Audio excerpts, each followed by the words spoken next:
I can still feel the atmosphere before it all unfolded. The auditorium pulsed with energy, like electricity running through the crowd. Heat radiated from bodies packed shoulder to shoulder, anticipation humming against the walls. Every seat was filled, aisles overflowing, phones lifted high to capture the moment. It didn't feel like just another event, it felt like history waiting to happen. Families had brought their children. Students clustered together. Older couples leaned forward, eyes bright with excitement. People weren't simply waiting for a man to speak, they were waiting to be part of something larger than themselves. I was close enough to see the sweat glisten under the stage lights as Charlie Kirk approached the podium. His voice was steady, his presence commanding. He spoke of faith, of freedom, of the future, weaving his words like a thread binding the crowd together. I remember thinking, this is the kind of moment people will tell their children about, replaying it for years. And then everything changed. At first, it was just a sound, a sharp, cracking burst. It didn't echo like something far away. It felt immediate. Right there. My ears rang. My body froze, instinct kicking in only after a beat. In a blink, the room transformed from inspiration to chaos. The microphone clattered to the floor. Charlie's body jerked unnaturally, collapsing as gasps and screams erupted. Chairs scraped as people dove for cover. Parents shielded their children. Some fell to the ground, others bolted for the exits. Shouts of "Get down" and "Run" fractured the air. The auditorium, united moments earlier by hope, splintered into fear. Yet in the madness, everyone's eyes kept drifting back to the stage, to the man who had been alive, speaking, and now lay motionless as security swarmed around him. And then the name surfaced, Tyler Robinson. Within hours, his face was everywhere, in news tickers, headlines, phones that had only moments before been recording a speech. He was branded the killer before the blood had dried, before the shock had settled. But something gnawed at me. What I'd seen, the way Charlie's shirt puffed, his body's sudden jolt, the sharpness of the sound, didn't fit the official story. Authorities claimed the shot came from a rooftop, a distant, elevated angle, fired from a high-powered bolt-action rifle.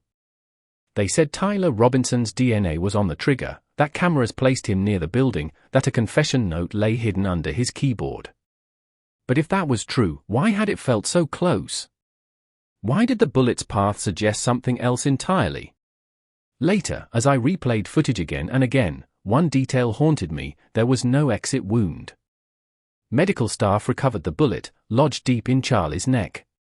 A high-powered rifle shot from distance should have torn straight through. A downward trajectory from above should have left a very different mark. Instead, the evidence pointed to a closer, more intimate shot, not a rooftop sniper, and that changed everything. If the shot came from behind, if it came from ground level, then who truly pulled the trigger? Could Tyler Robinson, whose name became synonymous with this tragedy, really have been innocent? Could someone else have been there, hidden in plain sight? The narrative had formed fast, too fast. Authorities needed a suspect. The public demanded justice. Robinson fit the bill: a history of online anger, bitter texts to a partner, words that could be twisted into a motive. But were they enough to convict a man? Or had someone planted them, using his digital footprint to frame him? Witnesses around me echoed my doubts. Over and over, they said the sound was too close. Some swore they saw movement behind the stage curtain. Others described the noise as deafening, immediate, like a gun fired inside the very room. In crowd videos, people ducked almost simultaneously, within milliseconds of the shot. Reflex. That kind of reflex doesn't come from a muffled echo off a rooftop. It comes from the raw shock of a gun fired within arm's reach. Ballistic experts I later spoke to agreed. It was rare, highly unusual, for a high-powered round to remain lodged inside a body without exiting, especially if it struck mostly soft tissue. The absence of an exit wound made them question whether the weapon recovered was even the one used in the killing. Yet prosecutors pressed forward. Tyler Robinson was their man. They charged him with aggravated murder, obstruction of justice, and discharging a firearm in the presence of children. They vowed to seek the death penalty. To them, the case was open and shut. But for me, standing in that auditorium, replaying those moments, it was anything but. Before I go further, pause for a moment. If you're watching this now, tell me in the comments where you're tuning in from. Utah? Another state? Across the world? Let me know, because this isn't just a story. It's a call to think critically about justice. And while you're here, subscribe, turn on notifications, and drop a like on this video. It helps us keep uncovering the truth, because there are still so many twists to uncover. Investigators claimed they had audio, surveillance, and forensic evidence tying Robinson to the rooftop. But they never released a full audio analysis. They never explained the bullet's trajectory. They never addressed the witnesses who swore it sounded close. Instead, they doubled down, presenting their version as the only truth. But what if the truth lies in the silence, in the gaps of what hasn't been told? What if Robinson's online anger made him the perfect patsy, someone already painted as volatile, easy to sell as an assassin? After all, if you wanted to cover your tracks, wouldn't you choose a suspect like him? Someone with a paper trail of guilt? Here's the thing, motive doesn't equal murder. Words don't equal action. And when a man's life hangs by the thread of a courtroom verdict, we can't afford to confuse the two. For the Kirk family, this isn't theory. It's pain, raw and real. They wanted answers. They wanted justice. They deserved both.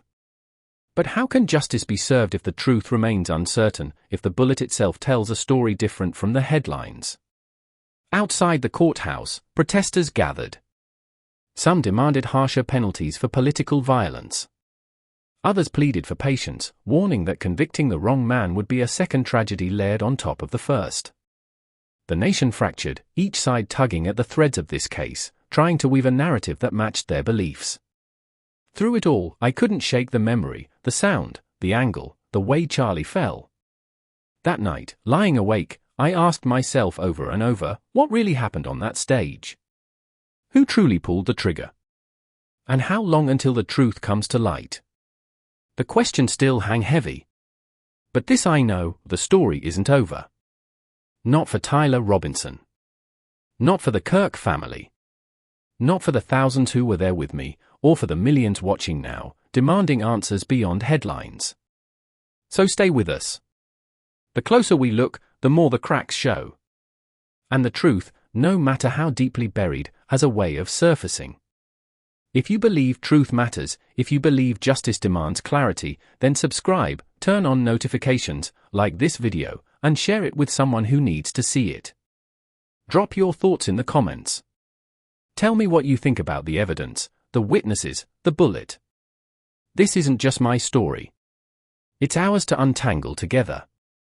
Because somewhere in the shadows of that auditorium, hidden in the chaos, lies the answer to who really fired the shot that ended Charlie Kirk's life.